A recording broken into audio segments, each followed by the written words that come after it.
Hey guys, ಎಲ್ಲರಿಗೂ ನಮಸ್ಕಾರ. ಇವತ್ತಿನ ಒಂದು ವಿಡಿಯೋದಲ್ಲಿ PU ಎಕ್ಸಾಮ್ 3 ಇನ್ನೇನು ಸ್ಟಾರ್ಟ್ ಆಗುತ್ತೆ ಅಂತಾನೆ ಹೇಳಬಹುದು. ಅದು ಕೂಡ June 9th ಇಂದ. ಸೊ ಯಾವ ರೀತಿ ನಾವು ಪ್ರಿಪ್ರೇಷನ್ ಮಾಡ್ಕೊಳ್ಳುವಂಥದ್ದು, ಇದು ಲಾಸ್ಟ್ ಚಾನ್ಸ್ ಅಂತಾನೆ ಹೇಳ್ಬೋದು ನಿಮ್ಗೆ. ಇದು ಅಕಸ್ಮಾತ್ ನೀವು ಮಿಸ್ ಮಾಡ್ಕೊಂಡಿದ್ದೀರಾ ಅಂತ ಹೇಳೋದಾದ್ರೆ 1 ವರ್ಷ ಕಾಯ್ಬೇಕಾಗತ್ತೆ. ನೀವು ಎಕ್ಸಾಮ್ 1 ಮತ್ತೆ ಬರೋ ತನಕ ಕಾಯ್ಬೇಕಾಗತ್ತೆ. ಅದಕ್ಕೋಸ್ಕರ ಪ್ರಿಪ್ರೇಷನ್ ಇಟ್ಕೊಂಡು ನೀವು ಒಂದ್ ವೇಳೆ ಜಾಸ್ತಿ ಫೇಲ್ ಆಗಿದ್ದೀರಾ ಅಂದ್ರೆ ಕರೆಕ್ಟಾಗಿ ಇವಾಗ್ಲಿಂದಾನೆ ಪ್ರಿಪ್ರೇಷನ್ ಇಟ್ಕೊಂಡು ಟೈಮ್ ಟೇಬಲ್ ಕೂಡ ಮಾಡ್ತೀನಿ PU ಎಕ್ಸಾಮ್ 3ಗೆ. SLC ಯಾವ ರೀತಿ ಮಾಡಿದ್ನೋ ಅದೇ ತರನೇ PUನು ಮಾಡ್ತೀನಿ. ನೀವು ಟೈಮ್ ಟೇಬಲ್ ಪ್ರಕಾರ ಓದ್ಕೋಬಹುದು. ಇವಾಗ June 9th ಎಕ್ಸಾಮ್ ಇದೆ. ಪ್ರತಿಯೊಬ್ಬರು ಕೂಡ ಕರೆಕ್ಟಾಗಿ ಓದ್ಕೋಬೇಕಾಗತ್ತೆ. ಯಾವ ರೀತಿ ಬರೆದ್ರೆ ಪಾಸ್ ಆಗ್ತೀರಾ ಅಂತ ಹೇಳ್ಬಿಟ್ಟು ಇವತ್ತಿನ ಒಂದು ವಿಡಿಯೋದಲ್ಲಿ ತಿಳಿಸ್ಕೊಡ್ತೀನಿ. ಚಾನಲ್ಗೆ ಸಬ್ಸ್ಕ್ರೈಬ್ ಮಾಡ್ಕೊಳ್ಳಿ. ಏನೋ June 9th ತನಕನೂ ಕೂಡ ನಾನು ಅಪ್ಡೇಟ್ ಮಾಡ್ತಾನೆ ಇರ್ತೀನಿ ನಿಮ್ಗೆ. ಚಾನಲ್ಗೆ ಸಬ್ಸ್ಕ್ರೈಬ್ ಮಾಡ್ಕೊಳ್ಳಿ. ಏನಕ್ಕಪ್ಪ ಅಂದ್ರೆ ಯೂಸ್ಫುಲ್ ಇನ್ಫಾರ್ಮೇಶನ್ಗೋಸ್ಕರ. ಬನ್ನಿ ವಿಡಿಯೋನ ಸ್ಟಾರ್ಟ್ ಮಾಡೋಣ ಅಂತೆ. ಮೊದಲನೇದಾಗಿ ಎಕ್ಸಾಮ್ 3, ಎಕ್ಸಾಮ್ 2 ಮತ್ತೆ ಎಕ್ಸಾಮ್ 1 ಯಾವ ರೀತಿ ಪೇಪರ್ ಇತ್ತು ಅದೇ ರೀತಿನೇ ಎಕ್ಸಾಮ್ 3 ನಲ್ಲೂ ಕೂಡ ಪೇಪರ್ ಇರುತ್ತೆ. ನಾನು ಬೆಳಗ್ಗೆ ಒಂದು ವಿಡಿಯೋ ಮಾಡಿದ್ದೆ. 40% ಈಸಿ, 40% ಮೀಡಿಯಂ ಇರುತ್ತೆ ಅಂತ ಹೇಳ್ಬಿಟ್ಟು, ಮತ್ತೆ 20% ಡಿಫಿಕಲ್ಟ್ ಅಂತ ಹೇಳಿ. ಸೊ ಅದೇ ತರನೇ ಎಕ್ಸಾಮ್ 3 ನಲ್ಲೂ ಕೂಡ ಸೇಮ್ ಪ್ರೊಸೀಜರ್ ಫಾಲೋ ಮಾಡ್ತಾರ ಅವರು.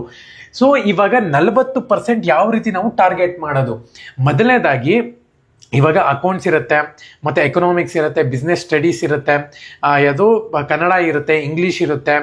ಸೊ ಈ ತರ ಇದ್ದಾಗ ನೀವು 40% ಒಂದೊಂದು ಪೇಪರ್ನಲ್ಲಿ ಈಸಿ ಅಂದ್ರೆ ಲಾಸ್ಟ್ 3 ಇಯರ್ಸ್ನ ಒಂದು ಪೇಪರ್ ತಗೊಂಡು ನೀವು ರಿವಿಷನ್ ಮಾಡ್ಕೋಬೇಕಾಗತ್ತೆ.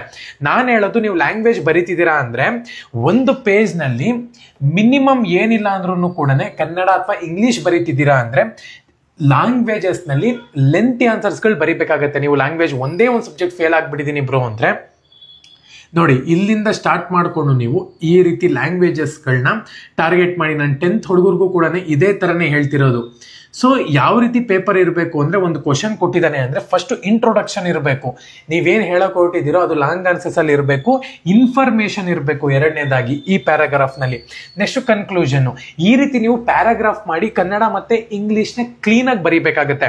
ಎಕನಾಮಿಕ್ಸ್ ಅಷ್ಟೇ ನಿಮಗೆ ಪಾಸಿಂಗ್ ಮಾರ್ಕ್ಸಿಗೆ ಲಾಸ್ಟಲ್ಲಿ ಮಿನಿಮಮ್ 20 ಮಾರ್ಕ್ಸಿಗೆ ನಿಮಗೆ ಫ್ರೀಯಾಗಿ ಈಸಿಯಾಗಿ ಪ್ರತಿ ಪೇಪರ್ನಲ್ಲಿ ಬರೋ ರೀತಿನೇ ಬರುತ್ತೆ. ಅದ್ರ ಬಗ್ಗೆ ನಾನು ನೆಕ್ಸ್ಟ್ ವಿಡಿಯೋ ಮಾಡ್ತೀನಿ. ಈಸಿಯಾಗಿ ತಗೋಬಹುದು ಲ್ಯಾಂಗ್ವೇಜಸ್ ಅಲ್ಲಿ. ನೀವು ಲೆಂತ್ ಆಗಿ ಆನ್ಸರ್ ಬರೀಬೇಕಾಗುತ್ತೆ. ಯಾರೆಲ್ಲ ಕನ್ನಡ ಇಂಗ್ಲಿಷ್ ಫೇಲ್ ಆಗಿದ್ರ ಪ್ರತಿಯೊಬ್ರು ಕೂಡ ಒಂದು ಟ್ರಿಕ್ ನ ಉಪಯೋಗಿಸ್ಕೊಂಡು ನೀವು ಈ ರೀತಿ ಲೆಂತಿ ಆನ್ಸರ್ಸ್ ನ ಬರೀರಿ, ಖಂಡಿತವಾಗ್ಲೂ ಕೂಡ ಪಾಸ್ ಆಗ್ತೀರಾ. ಮತ್ತೆ ಇಂಗ್ಲಿಷ್ ನಲ್ಲಿ ಪೊಯೆಟ್ ನ ಒಂದು ನೇಮ್ ಇಂದನೇ ಸ್ಟಾರ್ಟ್ ಮಾಡಿ. ಪೊಯೆಟ್ ನೇಮು ಮತ್ತೆ ಲೆಸನ್ ನ ಒಂದು ನೇಮ್ ಹಾಕ್ಬಿಟ್ಟು ಇಲ್ಲಿಂದ ಸ್ಟಾರ್ಟ್ ಮಾಡ್ಕೊಳ್ಳಿ ಇಂಟ್ರೊಡಕ್ಷನ್ ನ.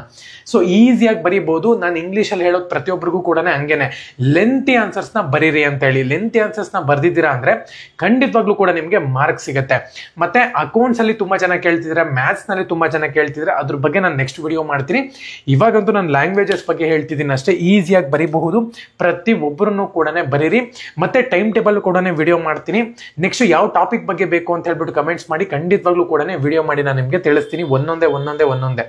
ಸೊ ನೀವು ಏನಾರ ಲೆಸನ್ಸ್ ಹೇಳಬೇಕು ಅಂದ್ರೂ ಕೂಡ ಕಮೆಂಟ್ಸ್ ಮಾಡಿ. PDF ಕೂಡ ಬರುತ್ತೆ. ನೆಕ್ಸ್ಟ್ ನಾಳೆಯಿಂದ ಪಾಸಿಂಗ್ ಮಾರ್ಕ್ಸ್ ಬರುತ್ತೆ ಒಂದೊಂದೇ ಸಬ್ಜೆಕ್ಟ್ ಇಂದು. ಪ್ರತಿಯೊಬ್ಬರು ಕೂಡ ಪಾಸ್ ಆಗಬಹುದು. ನನ್ನ ಒಂದು ಟೆಲಿಗ್ರಾಮ್ ಚಾನಲ್ಗೆ ಜಾಯ್ನ್ ಆಗಿ, ಡಿಸ್ಕ್ರಿಪ್ಷನ್ ಲಿಂಕ್ ಇರುತ್ತೆ, ಪ್ರತಿಯೊಬ್ಬರು ಕೂಡ ಜಾಯ್ನ್ ಆಗಿ. ಏನಕ್ಕಪ್ಪ ಅಂದ್ರೆ ಅಲ್ಲಿ ನಾನು ನಿಮಗೆ ಪಾಸಿಂಗ್ ಪ್ಯಾಕೇಜ್ ನಾಳೆಯಿಂದ ಹಾಕಕ್ಕೆ ಶುರು ಮಾಡ್ತೀನಿ. ಅದಕ್ಕೋಸ್ಕರನೇ ಸೊ ಕ್ಲೀನಾಗಿ ಬರೀರಿ, ಲೆಂತಿ ಆನ್ಸರ್ಸ್ಗಳಿರಲಿ ಲ್ಯಾಂಗ್ವೇಜ್ ಅಲ್ಲಿ. ಮತ್ತೆ ನೀವು ಇಲ್ಲಿ ಆನ್ಸರ್ಸ್ ಬರಿಬೇಕಾದ್ರೆ ಅದ್ರ ರಿಲೇಟೆಡ್ ಆಗಿರುವಂತ ಒಂದು ಆನ್ಸರ್ಸ್ನ ಬರೀರಿ. ಯಾವುದೇ ಕಾರಣಕ್ಕೂ ಖಾಲಿ ಪೇಪರ್ ಮಾತ್ರ ಕೊಡಕ್ಕೆ ಹೋಗ್ಬೇಡಿ. ಏನನ್ನ ಆನ್ಸರ್ ಇರಲಿ ಅದರೊಳಗೆ.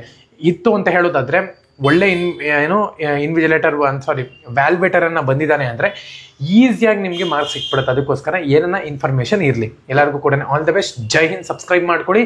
ಸೆಕೆಂಡ್ PU ಎಕ್ಸಾಮ್ 3 ಬಗ್ಗೆ ಇನ್ನೂ ಹೆಚ್ಚಿನ ಇನ್ಫಾರ್ಮೇಶನ್ಸ್ಗಳು ಸಿಗುತ್ತೆ.